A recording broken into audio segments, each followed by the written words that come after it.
Hello, teacher Marcelo Franco here, para mais uma aula de inglês. E essa aula será um pouco diferente, como eu prometi para vocês. Em vez da gente falar a respeito de conteúdo, hoje eu vou responder uma pergunta. Inclusive, eu vou criar uma nova playlist no canal. Essa nova sessão será chamada Q&A, Questions and Answers. E aqui a gente traz a ponte Golden Gate, em São Francisco, para a gente já se ambientar. Quem nunca sonhou em visitar esses lindos lugares, né, gente? É muito lindo, muito gostoso e muito maravilhoso. Só que algumas pessoas têm essa oportunidade e quando chegam lá, elas têm uma barreira linguística. Eita, professor, o que que é isso, barreira linguística? É o tema do nosso vídeo. E a pergunta que me fizeram, que serviu de inspiração para esse vídeo, é a seguinte: eu vou colocar aqui para vocês. Um amigo meu, que é fluente no inglês, me disse que eu travo no inglês, porque ainda tem algumas barreiras linguísticas que eu tenho que superar. O que são essas barreiras linguísticas e como eu faço para superá-las? Então, falar de barreiras linguísticas é falar sobre obstáculos, obstáculos à comunicação. Esses obstáculos, eles acontecem quando você tem indivíduos que não compartilham o mesmo idioma, e isso impede ou dificulta a compreensão. Por isso, barreira linguística. Isso pode levar a mal-entendidos, a frustração, gente, a falhas na comunicação eficaz, sendo um verdadeiro desafio, tanto em interações pessoais quanto profissionais. Imagina, você está ali no restaurante, você vai ter que pedir uma comida, você vai ter que interagir com o outro ser humano, vai ter que se comunicar. Imagina que você esteja, por exemplo, numa entrevista de emprego. Isso é um contexto profissional, né? O seu recrutador, que vai fazer a entrevista com você em inglês, é uma interação pessoa a pessoa. Agora, como é que essa barreira pode ser superada? Bem, aprendendo um novo idioma, obviamente, é por isso que nós, professores de inglês, estamos aqui. O uso de tradutores, sim, existe tecnologia hoje em dia para ajudar a comunicação das pessoas. Eu sempre penso que é um paliativo. Interações humanas demandam cognição humana. Eu penso, gente, que o uso de tradutores deve ser uma vez ou outra. Eu acho que você não deve se alijar, não deve se afastar dessa possibilidade de aprender um outro idioma, né? Tem outras técnicas de comunicação que também podem ser utilizadas para você superar essa barreira linguística. Agora, por que essa barreira linguística, ela é uma dificuldade, né? Ela é uma dor por causa que ela dificulta uma comunicação que deveria ser essencial. Imagina você sentindo essa incapacidade de se comunicar de forma efetiva. Isso vai afetar as tuas necessidades básicas e a tua segurança. Imagina, por exemplo, numa situação de uma emergência médica, né? Você teve ali alguma dor, né? Ou então ao buscar cuidados de saúde. Imagina a incapacidade de você chegar para um médico ou para um enfermeiro e descrever os seus sintomas, ou mesmo entender as instruções médicas. Isso pode ter consequências graves para você, gente, em casos extremos fatais. A gente está falando aqui de saúde e segurança, né? Nós temos também as necessidades diárias, né? Você vai estar em outro país, mas você vai ter que executar tarefas simples, como fazer compras, pedir informações, você pode se perder, né? E aí você se perdendo, você vai ter que utilizar a linguagem para você poder se encontrar, né? Sair daquela situação. Usar transporte público, gente.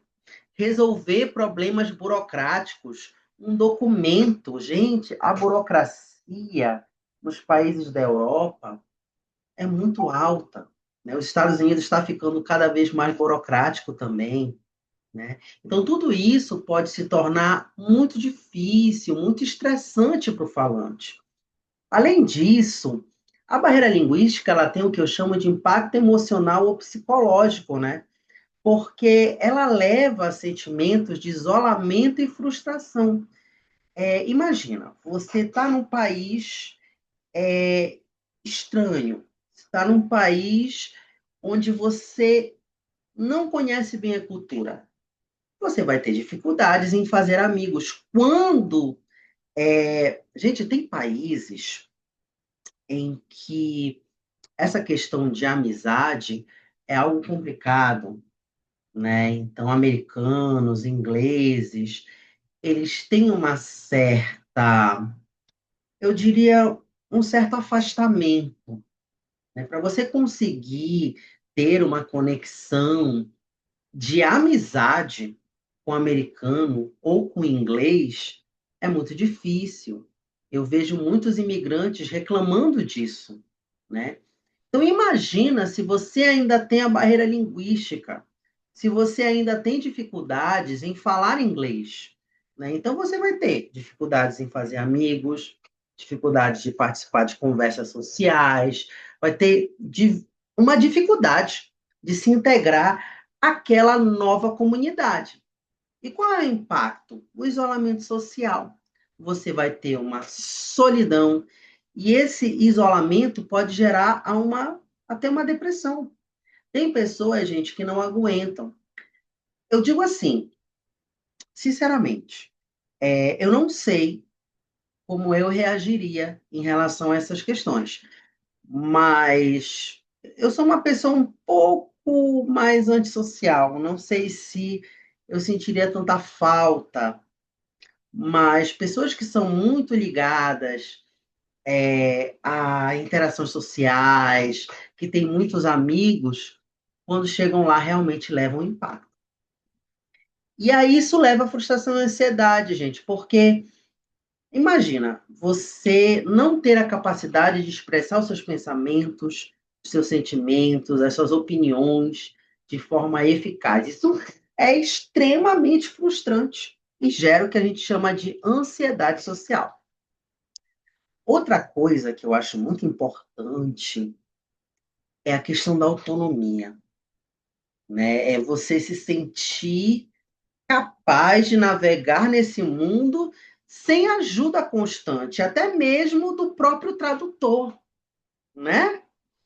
Imagine situações onde você não tem Wi-Fi, por exemplo. Como é que tu vai usar o tradutor naquele momento, né? Então, essa perda de autonomia, essa sensação de que você não consegue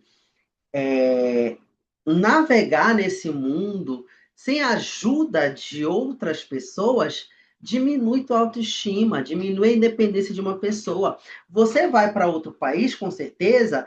Eu sou aquela pessoa mais caseira, né? Então, eu já digo para vocês, se eu fosse para fora, claro que eu ia nos locais, né? Mas eu me sentiria muito seguro em ficar em um hotel, né? Adoro isso.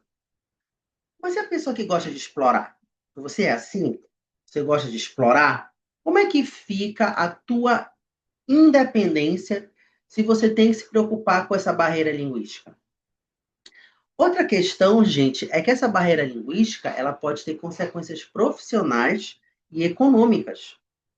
No ambiente de trabalho, essa barreira linguística ela pode limitar severamente as oportunidades de carreira e o potencial financeiro que você pode vir a ter. Porque olha só, uma coisa que eu sempre falo para as pessoas, né? Hoje em dia a gente está vivendo uns paradigmas, quando a gente fala em inglês, a gente está vivendo uns paradigmas complicados, né? Eu vejo muitos influenciadores, muitos professores não terem aquele compromisso de fazer as devidas correções no inglês da pessoa. Claro que se uma pessoa ela está no início, se ela é iniciante, excesso de correção vai fazer com que a pessoa bloqueie. Tudo bem, Mas, se você for para o outro extremo, zero correção, a pessoa acha que pode falar inglês do jeito que ela quiser. Quanto a isso, a minha opinião não é nem uma opinião, é uma constatação de como o mundo funciona. Por exemplo, imagina que você está numa entrevista de emprego e o seu inglês não é muito bom, não tem muito o que a gente chama de accuracy, não é muito preciso, você comete muitos erros gramaticais, de pronúncia, etc. O recrutador, ao fazer a entrevista, ele vai ter empatia com você. E ele vai falar que o seu inglês está excelente, que o seu inglês está bom. Porém, esse recrutador, ele tem vagas de menor complexidade e ele tem vagas mais tops. Tipo assim, o cara que vai ficar sentado trabalhando com burocracia e o cara que vai fechar contrato com japoneses, com alemães, etc. Se o seu inglês não for preciso, o cara vai te dizer que o teu inglês está legal, tá ok, e pode até te contratar, mas vai te contratar para vagas de menor complexidade. Olha, coloca esse aqui na burocracia, ele não é muito bom assim da comunicação, né? Ele não se comunica de uma forma precisa. Então vamos deixar ele aqui nesse cargo aqui.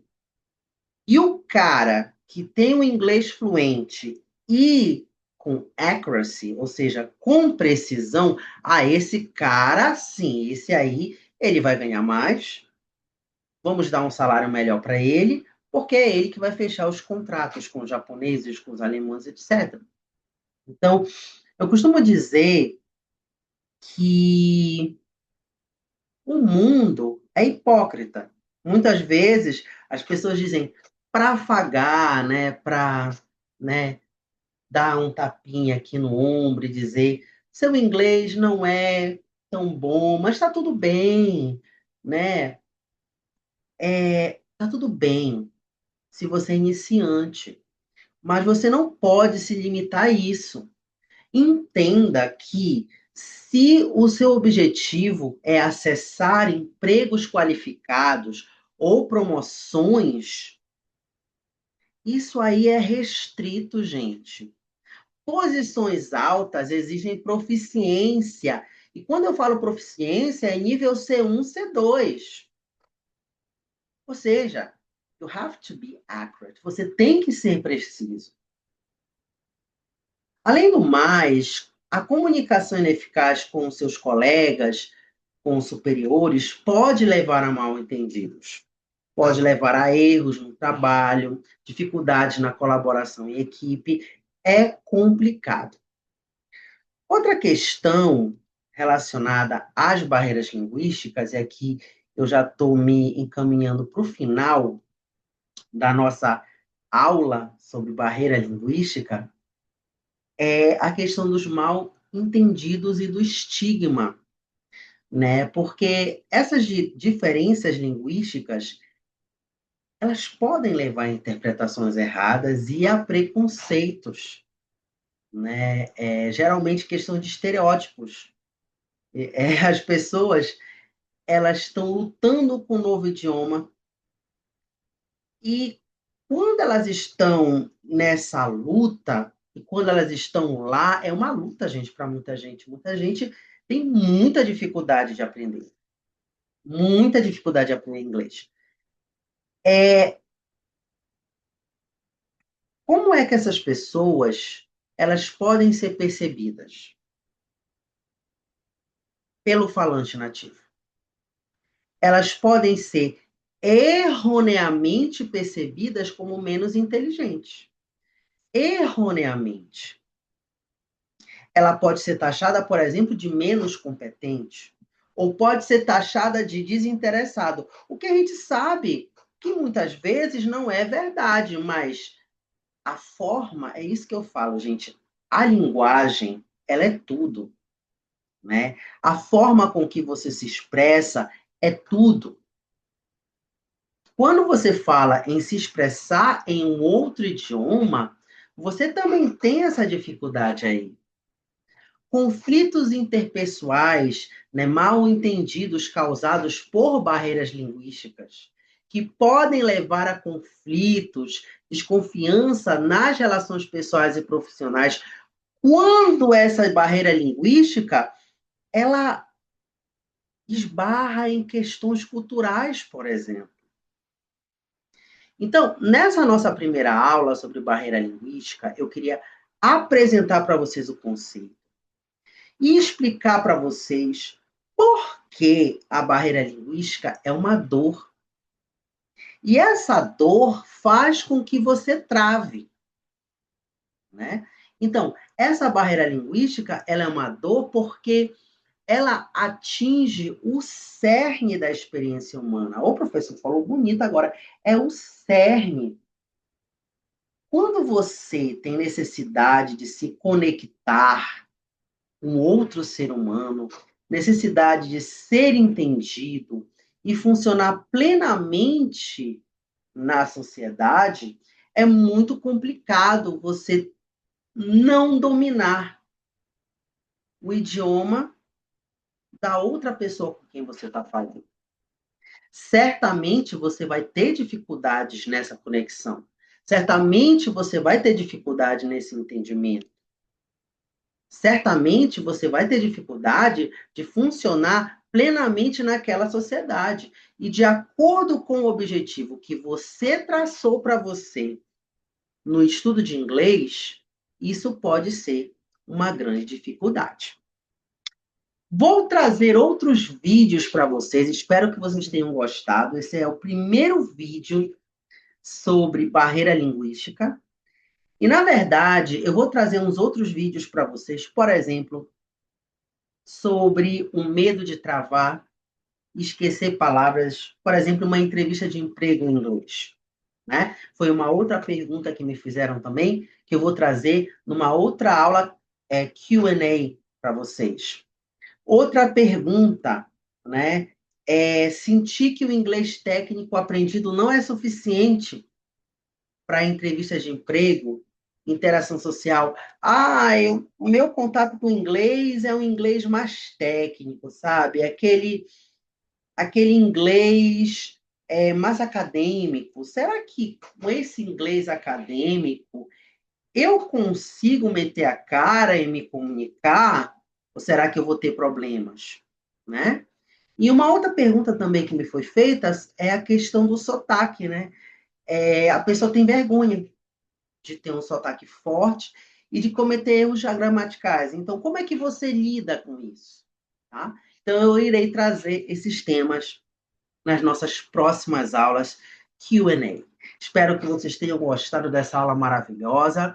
Deixa eu falar para vocês. Na nossa próxima aula, nós vamos ver algo totalmente diferente e vai ser uma aula voltada para os alunos que estão fazendo o Enem 2026. Nós acabamos de receber as questões e eu vou fazer uma análise dessas questões. Questão das habilidades, vamos dar uma analisada no texto. Eu ainda não vou fazer uma aula com sequência didática, etc. Vão ser vídeos em que a gente vai pegar a questão, a gente vai ler o texto, a gente vai analisar, a gente vai tentar descobrir qual habilidade do Enem ali está sendo trabalhada naquele texto. Então, é um conteúdo interessante para quem está se preparando. E é interessante porque aqui em Belém, onde eu moro, em Belém do Pará, por conta da realização da COP30, os alunos de Belém vão fazer a prova um pouquinho depois. Então, analisar essas questões para os alunos que estão em Belém é um prato cheio, porque aí você tem mais ou menos uma ideia do que pode vir ainda na tua prova. Então, é como se fosse uma revisão para o Enem, tá bom? E é isso, galera. Depois disso, professor, depois que o senhor analisar essas questões, meu plano é voltar para as nossas aulas de starter, né? Nós estudamos até o verbo to be e agora nós vamos dar continuidade a esse estudo do nível pré-A1, tá bom? Espero que tenham gostado. Quero saber, gente, os comentários de vocês, o que vocês acham a respeito de barreira linguística, se isso é um problema, se isso é uma dor, se isso preocupa você, se você já teve alguma experiência negativa em relação a alguma barreira linguística que eu comentei nesse vídeo, o que você concorda, o que você discorda. É muito importante que vocês interajam com o vídeo, tá? Então, curta o vídeo, compartilha e comenta principalmente, é muito importante. Eu vou ler os comentários de vocês e vou responder um a um, tudo bem? Espero que tenham gostado e até a próxima aula. Tchau, tchau.